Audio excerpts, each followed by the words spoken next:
नमो भगवते वासुदेवाय नमः. राधे राधे. नमः शिवाय. नमस्कार यूट्यूब फॅमिली. आपल्या यूट्यूब चॅनलमध्ये आपले सहर्ष स्वागत आहे. मग सगळे कसे आहात? मजेतच असाल. मी आज तुमच्यासाठी शिवमहापुराण कथा पठण सिरीज घेऊन आली आहे. तरी पूर्ण व्हिडिओ पहा व व्हिडिओला लाईक व चॅनेलला सबस्क्राईब करा. व ही कथा ऐकल्याने तुम्हाला काय लाभ झाला तेही कमेंटमध्ये नक्की सांगा. शिवमहापुराण कथा अशी आहे की हे ऐकल्याने तुमचे सगळे पाप नष्ट होईल आणि तुमच्या संसारामध्ये पती-पत्नीमध्ये अधिक प्रेम वाढेल व सुख समाधान लाभेल. तुम्हाला 4 दिवसांनी शुभ समाचार ऐकायला कानावर पडतील. अध्याय 41. नमः शिवाय. भव्य मंडपाच्या वर्णनामुळे देवांना भय वाटले. ब्रह्मदेव नारदांना म्हणाले, हे मुने, शिवजींचे वराड हिमाद्रीच्या नगराजवळ आले. त्यावेळी विष्णू तुला म्हणाले, हे नारदा, आता तू पुढे जा आणि आमच्या आगमनाची बातमी कथन कर. त्याप्रमाणे तू पुढे जाऊन हिमाद्री नगरामध्ये प्रवेश केलास. तेथे विश्वकर्माने केलेली सजावट पाहून तो आश्चर्यचकित झाला. तो मंडप अतिशय भव्य होता. तेथे तुला अनेक देवांच्या हुबेहूब मूर्ती केलेल्या दिसल्या. नारद हिमालयास म्हणाले, माझ्या आधी ह्या देवदेवता कसा काय आल्या? हिमालय म्हणाला, ह्या विश्वकर्म्याने केलेल्या मूर्ती आहेत. तुम्ही पुत्रांना घेऊन शिवजींच्या जवळ जावा. नारद शिवजींच्या जवळ गेले आणि विश्वकर्म्याने निर्माण केलेली हुबेहूब कलाकृती त्यांना सांगितली. नारद भयाने व्याकुळ झाले होते. त्यांनी देवांना सर्व गोष्टी कथन केल्या. देवांनी सांगितले, शिवजी आपल्याबरोबर आहेत तेव्हा भिण्याचे कारण नाही. शिवजी सर्वांना म्हणाले, आपण कोणीही भिवू नका. हिमालय आपली कन्या देणार हे आता निश्चित झाले आहे.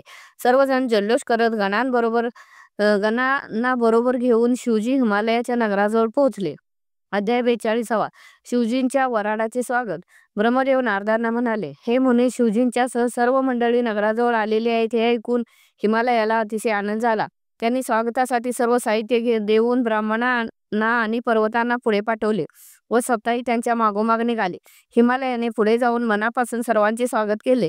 शिवजींना अंतःकरणापासून नमस्कार केला. शिवजी पांढऱ्या शुभ्र वृषभावर बसले होते.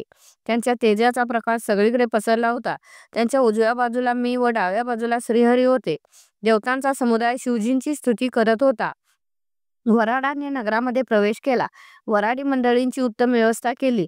शिवजी आणि त्यांच्या समेत आलेल्या देवश्रेष्ठींनी आपल्या परिवाराचा परिचय करून दिला.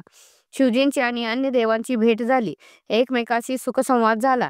मेना राणीने त्यावेळी तुला भेटण्यासाठी बोलवले. शिवांची आज्ञा घेऊन तू तिच्या महालामध्ये प्रवेश केला. अध्याय 43. शिवजींच्या अलौकिक लीला.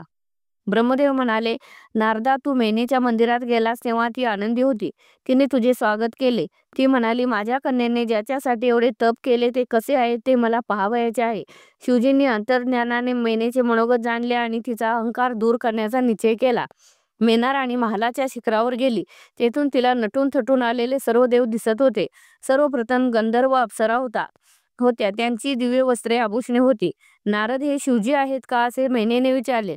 त्यावेळी तू म्हणालास, नाही, हे गण आहेत. त्यावेळी मेनेला वाटले की गण एवढे सुंदर आहेत तर शिवजी किती सुंदर असतील. एकापेक्षा एक श्रेष्ठ देवता येत होत्या.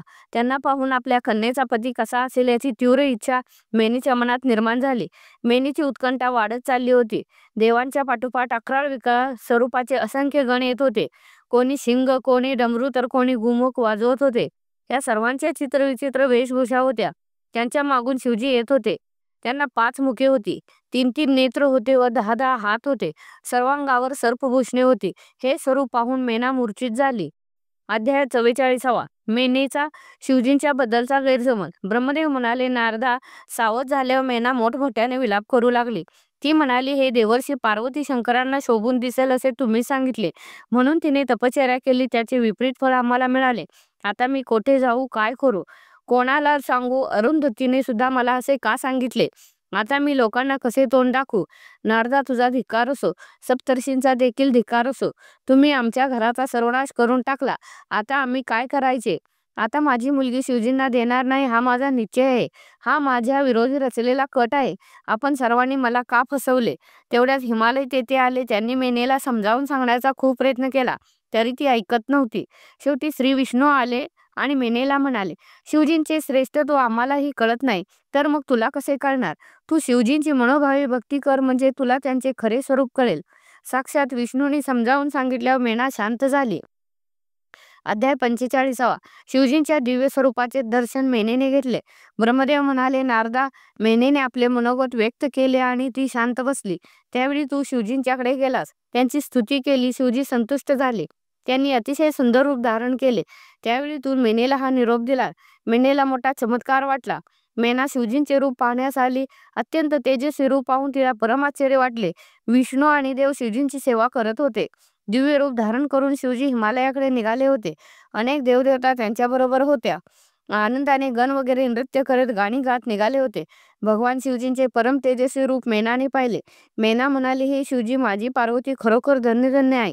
भगवंता, तुमचा जय जयकार असो. माझ्या हातून चूक झाली तरी क्षमा असावे. नगरीतील अनेकांनी शिवजींच्या दिव्य स्वरूपाचे दर्शन घेतले.